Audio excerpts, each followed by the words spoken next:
एक छोटा 6 साल का मासूम सा बच्चा अपनी छोटी बहन को लेकर गुरुद्वारे के एक तरफ कोने में बैठा हाथ जोड़कर भगवान से न जाने क्या मांग रहा था।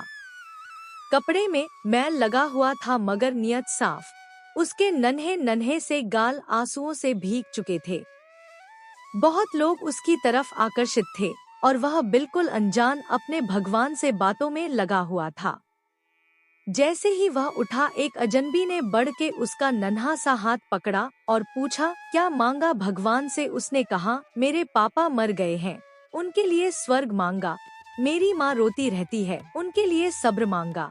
और मेरी बहन माँ से कपड़े सामान मांगती है, उसके लिए पैसे मांगे। तुम स्कूल जाते हो? अजनबी का सवाल स्वाभाविक सा सवाल था। हाँ जाता हूँ, उसने कहा। किस क्लास में पढ़ते हो? अजनबी ने पूछा। नहीं अंकल, पढ़ने नहीं जाता, माँ चने बना देती है, वह स्कूल के बच्चों को बेचता हूँ।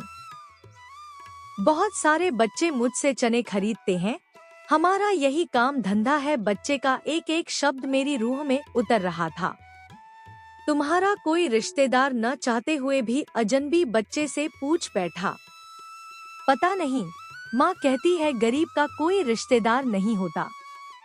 माँ झूठ नहीं बोलती, पर अंकल मुझे लगता है मेरी माँ कभी कभी झूठ बोलती है। जब हम खाना खाते हैं हमें देखती रहती है। जब कहता हूँ माँ तुम भी खाओ, तो कहती है मैंने खा लिया था। उस समय ऐसा लगता है माँ झूठ बोलती है। बेटा, अगर तुम्हारे घर का खर्च मिल जाए तो पढ़ाई करोगे? बिल्कुल नहीं। क्यों? पढ़ाई करने वाले गरीबों से नफरत करते हैं। अंकल, हमें किसी पढ़े हुए ने कभी नहीं पूछा, पास से गुजर जाते हैं। अजनबी हैरान भी था और शर्मिंदा भी। फिर उसने कहा, हर दिन इसी गुरुद्वारे में आता हूँ, कभी किसी ने नहीं पूछा। यहाँ सब आने वाले मेरे पिताजी को जानते थे, मगर हमें कोई नहीं जानता। बच्चा जोर जोर से रोने लगा। अंकल, जब बाप मर जाता है तो सब अजनबी क्यों हो जाते हैं? मेरे पास इसका कोई जवाब नहीं था। ऐसे कितने मासूम होंगे जो हसरतों से घायल हैं।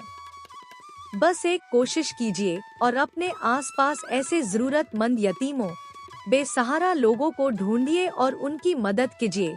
मंदिर, गुरुद्वारे, चर्च में सीमेंट या अन्न की बोरी देने से पहले अपने आसपास किसी गरीब को देख लेना, शायद उसको आटे की बोरी की ज्यादा जरूरत हो। कहीं इन बच्चों को अपना भगवान मिल जाए। कुछ समय के लिए एक गरीब बेसहारा की आंख में आंख डालकर देखे, आपको क्या महसूस होता है? भगवान सबकी सोच को बदले। सभी जीवों में भगवान की आत्माओं का वास है। चाहे मनुष्य हो या जीव जंतु, समझने का प्रयास करे।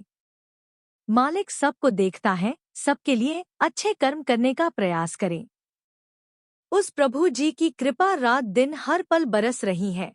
अपनी जीवन यात्रा को सफल बनाएं। मालिक जी का शुक्रगुजार करें, हमें सद्बुद्धि दे।